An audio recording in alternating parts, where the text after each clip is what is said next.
Mysterio is my favorite Spider-Man villain, so it was about time I made a video about him. What better time than now when he's soon gonna appear in his first live-action movie, Spider-Man Far From Home. I'm actually not the first person to make a video like this though. The real Super Sam did a top 5 Mysterio stories quite a while ago. I've left a link to his video in the description, so you can check that one out as well. Our two lists are in fact very different. There have been several people to call themselves Mysterio in the comics, and Sam included stories with all of them on his list. To differentiate mine from his, I decided to only feature comics with Quentin Beck, the original and main Mysterio. Of course, these picks are only my personal favorites. Feel free to rank your own best Mysterio comics in the comments. And without further ado, here we go.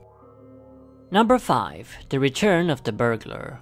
This long arc started as a subplot in The Amazing Spider-Man 193 in 1979 and ran all the way to issue 200. It was written by Marv Wolfman and penciled by Keith Pollard, Al Milgrom, and Sal Buscema. So in this one, the Burglar obviously returns. Now, who the hell is the Burglar? He's the guy who killed Uncle Ben all those years ago, and essentially the guy who truly created Spider-Man. Apparently the Burglar was after a stash of cash from Prohibition times, which was hidden in Uncle Ben and Aunt May's house. That's the reason he killed Ben. Now he's back to claim it once again and terrorizes Aunt May at a nursing home to get information out of her. So what does this have to do with Mysterio? Well, it turns out the Burglar picked the wrong nursing home to invade, as Mysterio, disguised as Dr. Ludwig Reinhardt, is running the place. Beck has retired from his supervillain career and now settled for a far less risky and far more profitable nursing home scam, tricking the elderly out of all of their inheritance once they pass away. Mysterio, you old dog. However, once he learns of the lost treasure in Aunt May's house, he decides to temporarily resume his Mysterio moniker and go after the money himself. I really like the depiction of Mysterio here, despite the fact it kinda clashes with most portrayals of him. Here he's given up on all the theatrics he usually loves so much, but in a way it makes sense, because the whole Mysterio gig has given him nothing but grief. He always ends up losing to Spider-Man, so why bother? The nursing home scam proved far more successful anyway, and it doesn't fall apart until he decides to don the Mysterio garb once again. So there's a lesson for you, Beck. It doesn't pay to be a supervillain. It's really a fascinating commentary on the entire supervillain concept as a whole. It just wouldn't work in real life, while a scam might. Besides the Mysterio parts, this is just a great arc in general. It features the first appearance of the Black Cat, and one of the greatest Kingpin stories of all time. In other words, these 8 issues are a must-read for any Spidey fan. Number 4. Mysteries of the Dead. A one-shot published in The Amazing Spider-Man 311 in 1988. It was written by David Michelinie and penciled by Todd McFarlane. In this one, Spidey saves a couple from a mugger, only to be attacked by a building. Yes, you heard that right, Spider-Man is attacked by a building. The building suddenly comes alive and takes the form of a giant. Pretty weird, but then again, weirder things have happened. Anyway, the couple he just rescued decides to return the favor and butts in, but the guy is killed as a result. Spidey then feels guilty as the man died trying to save him. He begins to question his own values and priorities, not knowing how to deal with this casualty. Of course, it's then revealed that the man wasn't killed. In fact, there wasn't any man at all, nor was there any giant. It was all an illusion created by none other than Mysterio. Mysterio pulled off this entire con to mess with Spidey's head, like he usually does. He wanted Spider-Man to doubt himself and question his actions, all so that Mysterio then could easily beat him. That obviously failed when Spidey learned the truth. So this is a pretty simple and short story, but it's still very effective. It's Mysterio doing what he does best, getting into Spidey's mind and messing with it. No other member of his rogues gallery is so good at this. When Mysterio strikes, he strikes deep. He doesn't just punch him like Rhino or shock him like Electro. He turns Spidey's entire world upside down, sometimes literally. This story is one of the greatest examples of this. By the way, one thing I love so much about the character is that these illusions of his aren't created with magic. Mysterio creates all these marvels with special effects and movie props. In other words, he's very clever and inventive, and also a very unique villain. Tons of villains use magic, but how many can you count that use movie props? Anyway, I love the artwork in this story too. Nobody draws a better Mysterio than McFarlane. In fact, this image right here is my favorite Mysterio illustration of all time. The late 80s Michelinie and McFarlane run is one of my favorite Spidey eras in general. The art was great, and Peter and Mary Jane's relationship has probably never been better. Back then they were married and truly loved each other. Again, an issue any Spidey fan should read, if just for the great Peter and MJ scenes. Number 3. Mysterioso. A 3-part story published across The Amazing Spider-Man 618 to 620 in 2010. It was written by Dan Slott and penciled by Marcus Martin. This story focuses on a gang war between the Magia and Mr. Negative's mob. It's a war the Magia is severely losing. In fact, one of their key members, Hammerhead, a character I love by the way, has even switched sides and joined Mr. Negative. That's how bad they're doing. However, the Magia's old boss, Silvermane, suddenly returns, having been presumed dead for quite a while. Silvermane shakes up the organization and brings it back from the brink of destruction. He also has a plan to hit back hard against the Negative mob. Again you ask, what does any of this have to do with Mysterio? Well, the return of Silvermane is actually just a sham. It's not the real Silvermane at all. It's just a puppet remote controlled by none other than Mysterio. Pretending to be Silvermane and running the Magia is all part of Beck's latest heist. He's gonna steal all of the Magia's money, millions, wipe out the Magia, and then blame it all on their rival, Mr. Negative. It's a perfect caper, and he would have gotten away with it too if it weren't for that meddling web-slinger.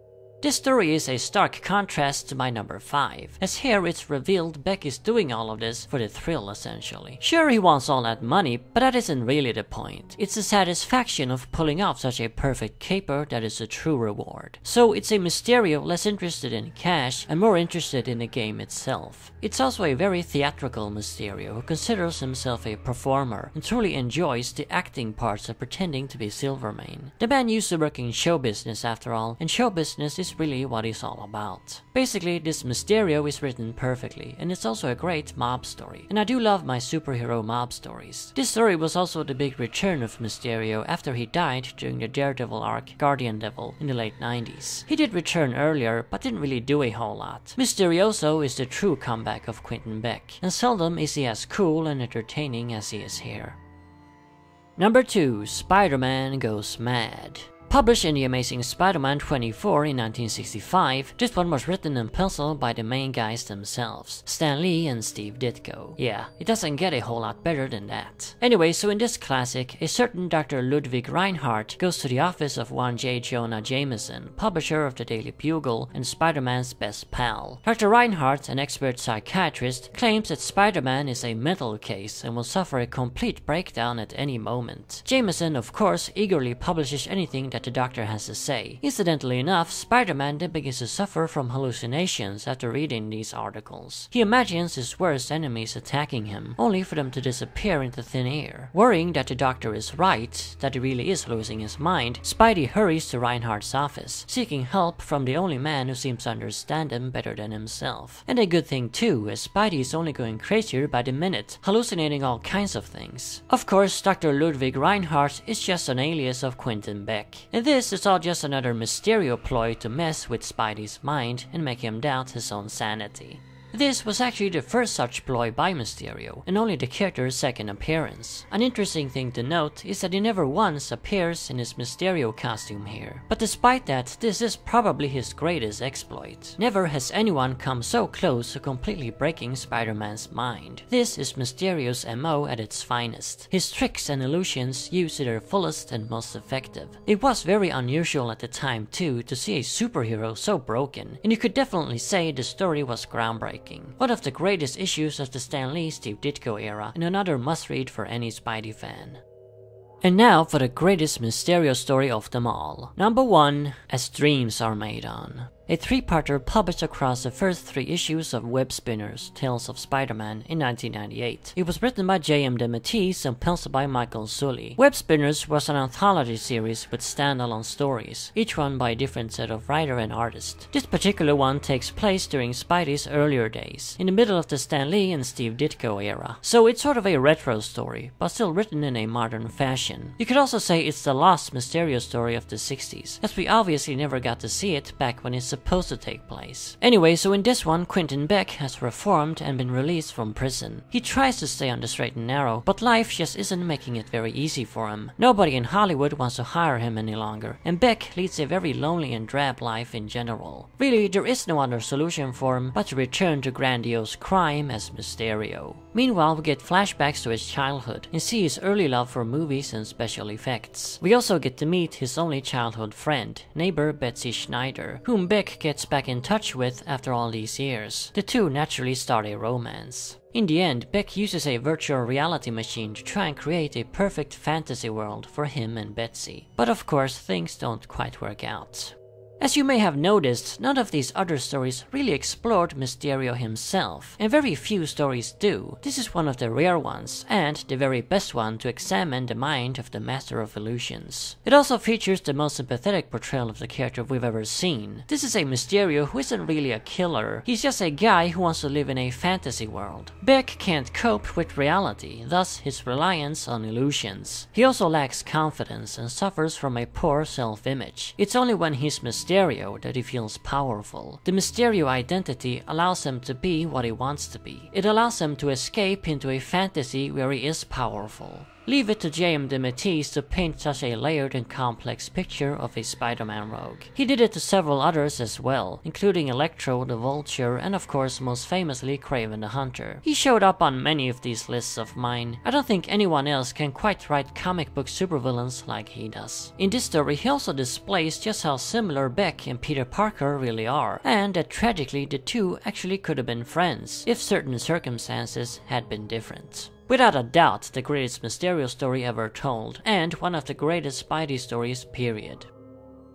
So there you have it, my top 5 Mysterio stories. With today's over-reliance on CGI in Hollywood movies, I find it kinda odd that no one has yet written a Mysterio story that tackles this subject. He's obviously a guy who favors practical effects and would probably have something very unflattering to say about CGI. After all, CGI is completely useless to him, as those effects only work on a screen, not in real life, and he probably doesn't regard it as an art either. Ironically, the effects in Spider-Man Far From Home will of course be 99% CGI. Beck would not approve. But he doesn't seem to be a movie man in the film anyway. He's some kind of government agent or something, or at least that's what I've gathered. I guess we'll just see when the movie comes out. And regardless, we hopefully get a great cinematic Mysterio. The costume looks fantastic, I'll give them that. Anyway, as always, remember, Arkham Asylum awaits you in the next video.